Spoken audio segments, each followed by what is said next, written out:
नमस्कार मेरे बहुत बहुत प्यारे मित्रों। आज हम लोग आर्थिक शब्दावली के बारे में चर्चा करेंगे। एक बहुत ही महत्वपूर्ण आर्थिक शब्दावली है प्रधान उधार दर, प्राइम लेंडिंग रेट। क्या होता है ये, इसके बारे में हम लोग समझेंगे। ठीक, देखिए जो मैंने शब्दावली के ऊपर विशेष रूप से बल दिया है, दे भी रहा हूँ, वो किस लिए, ताकि आपको एग्जामिनेशन में अगर कोई ऐसा शब्द आ जाए, ऑप्शन में ऐसा आ जाए या फिर प्रश्न के फॉर्म में आ जाए, आपको जब उसके बारे में ही नहीं पता होगा तो आप उसका आंसर कैसे कर पाएंगे।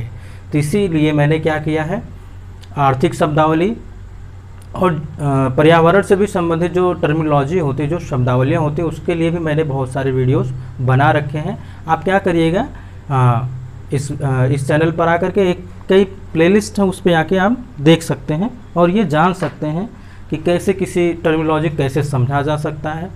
उस समझने के परिप्रेक्ष्य में उसके साथ साथ आप उससे संबंधित प्रश्न कैसे बना सकते हैं, जैसा कि पिछले विगत वर्षों में प्रश्न पूछे गए हैं।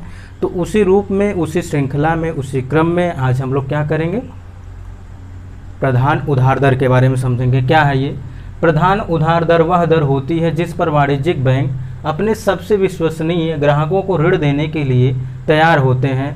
अतः इस प्रकार के ऋणों में जोखिम बहुत ही कम होता है। यह वह न्यूनतम दर होती है जिस पर बैंक अपनी सभी लागतें और व्यय को पूरा कर लेता है और कुछ प्रतिफल भी प्राप्त कर सकता है। प्रधान उधार दर को ही बेंचमार्क प्रधान दर भी कहते हैं। देखिए अब क्या है इसमें, सबसे पहली बात वाणिज्यिक बैंक आपको आनी चाहिए। वाणिज्यिक बैंक कौन कौन सी हैं, इसके लिए भी वीडियोस पड़े हुए हैं आपके ही इस चैनल पर, आप अवश्य उसे देखें। कि यहाँ पे ये कहने का तात्पर्य है, जितने भी वाणिज्यिक बैंक हैं, कौन, वाणिज्यिक बैंक, ये अपने जो विश्वसनीय ग्राहक होते हैं, यानी जो इनके जो विश्वास पात्र ग्राहक होते हैं, कस्टमर होते हैं, जो इनसे प्रायः लेन देन करते रहते हैं, तो ये एक प्रकार से इनसे एक रिश्ता बन जाता है, जिसे कहते हैं विश्वसनीय रिश्ता। विश्वसनीय रिश्ता, ठीक, विश्वसनीय ग्राहक होते हैं। इनको जिस रेट पर उधार या ऋण प्रदान करते हैं, उसी को ही बोलते हैं प्रधान उधार दर। समझिएगा कि वह दर जिस पर वाणिज्यिक बैंक अपने विश्वसनीय ग्राहकों को क्या करे, ऋण प्रोवाइड करे, ऋण प्रदान करे, उस दर को प्रधान उधार दर कहते हैं। क्या कहते हैं? प्रधान उधार दर कहते हैं। और ये इतना भी कम नहीं होता है कि जिससे सरकार को घाटा हो जाए, नहीं सरकार नहीं, वाणिज्यिक बैंक को क्या हो जाए, घाटा हो जाए, यानी इसका क्या हो जाए, लॉस हो जाए। ये मिनिमम इतना ही रखती है जिससे इसका भी क्या हो, प्रतिफल, यानी इसको लाभ मिले। जाहिर सी बात, अगर वाणिज्यिक बैंक क्या करेगी, किसी को ऋण देगी तो ऋण क्यों देती है, वो ऋण क्यों देती है, ताकि उससे वो कुछ गेन करे, कुछ लाभ अर्जित करे। अगर लाभ अर्जित नहीं करेगी तो अपने एम्प्लॉय को कहाँ से सैलरी देगी, अपना जो भूमि लिया है, जो रेंट पर, जहाँ पर वो बैंक इस्टेब्लिश की गई है, उसका रेंट कहाँ से आएगा, बिजली का बिल कैसे आएगा। ये सब थोड़ा सा, ये तो सामान्य सी बात है, आप इतना तो विचार कर ही सकते हैं कि बैंक क्या करती है, एक मिनिमम रेट लेती है, इंटरेस्ट रेट लेती है। इकोनॉमिक्स में इंटरेस्ट को आर से ही डिनोट किया जाता है कि ये अगर वो 10% सबसे ले रही तो इससे बहुत करेगी, 8 या 9% लेगी या 8% लेगी, लेकिन इतना भी नहीं लेगी कि जिससे बैंक का क्या हो जाए, यानी वाणिज्यिक बैंक का क्या हो जाए, लॉस हो जाए। ठीक, और इसी प्रधान उधार दर को ही क्या बोलते हैं, बेंचमार्क प्रधान दर। बेंचमार्क प्रधान दर कहते हैं। इस शब्द को जरूर ध्यान दीजिएगा, क्योंकि ये प्रश्न में आ सकता है और आएगा भी, क्योंकि ऐसा ही है ये। ठीक, अब हम लोग समझते हैं इससे प्रश्न कैसे बन सकते हैं, उसका स्वरूप क्या होगा। चलिए हम लोग देखते हैं। प्रश्न आप लिखिएगा, प्रधान उधार दर के संदर्भ में निम्नलिखित कथनों पर विचार कीजिए, या फिर आप ऐसे भी लिख सकते हैं, प्रधान उधार दर से क्या आशय है। ठीक, प्रधान उधार दर से क्या आशय है, क्या आशय है। ठीक, ऑप्शन 1, प्रधान उधार दर वह दर होती है जिस पर वाणिज्यिक बैंक अपने सबसे विश्वसनीय ग्राहकों को ऋण देने के लिए तैयार होते हैं।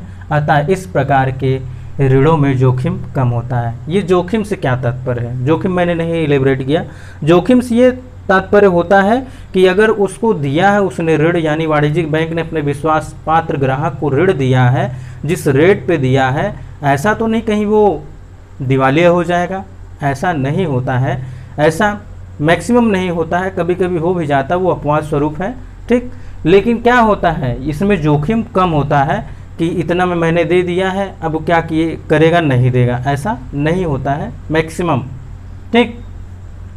ऑप्शन 2 वह न्यूनतम दर होती है जिस पर बैंक अपनी सभी लागतें, यानी जो भी उसने लगाया है और व्यय जितने उसके खर्च हुए हैं को पूरा कर लेता है और कुछ प्रतिफल भी प्राप्त कर सकता है। यहाँ पे मैंने पहले ही इलेबरेट किया है, इसके बारे में बताया है कि बैंक जो भी रेट लेती है अपने विश्वास पात्र ग्राहकों से ऋण पर, वो इतना तो जरूर लेती है जिससे उसको भी कुछ लाभ मिल जाए, कुछ प्रतिफल मिल जाए। प्रतिफल से तात्पर्य यहाँ पे क्या होगा, लाभ होगा। देखिए ये शब्द कैसा है, प्रतिफल, प्रतिफल से यहाँ तात्पर्य क्या होगा, लाभ, ठीक, लाभ होगा।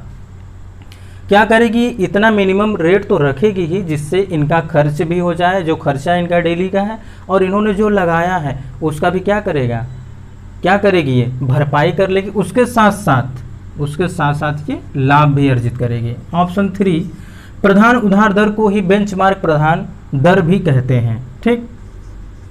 कूट A B C D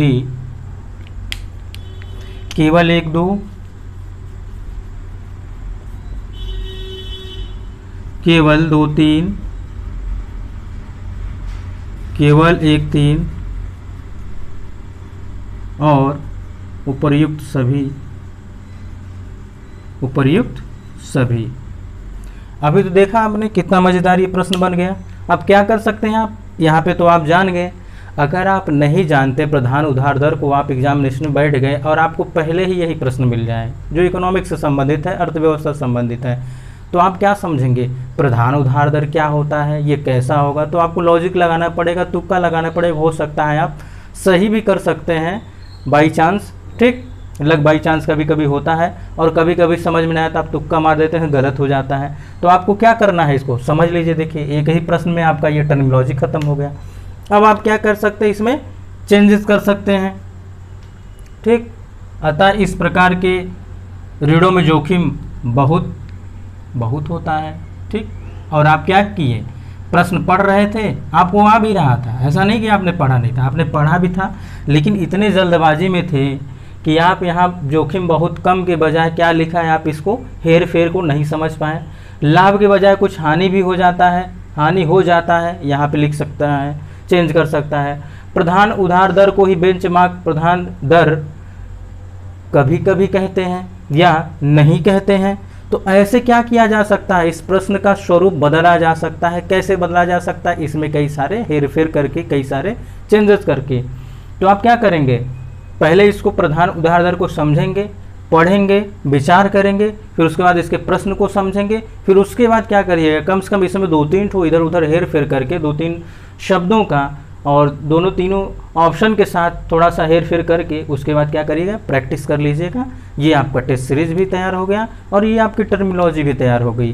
terminology तैयार होने से आपका सब्जेक्ट भी तैयार होगा। कैसे होगा, अगर आप बजट पढ़ रहे हों, इकोनॉमिक सर्वे पढ़ रहे हों, या इकोनॉमिक्स ही क्यों ना पढ़ रहे हों, उसमें भी कई सारी जगह ऐसे ऐसे शब्द आते हैं जो आपको समझ में नहीं आते हैं। जैसा कि मैंने बहुत सारे वीडियो आपके ही चैनल पर बनाया है, जो बहुत ही नए नए शब्द होते हैं, जैसे एन्यूटी हो गया, एम्बॉर्गनेक्स हो जाता है, और भी बहुत सारे ऐसे शब्द हैं जो आपको समझ में नहीं आते हैं। तो आप क्या करते हैं, आप समस्या में से घिर जाते हैं।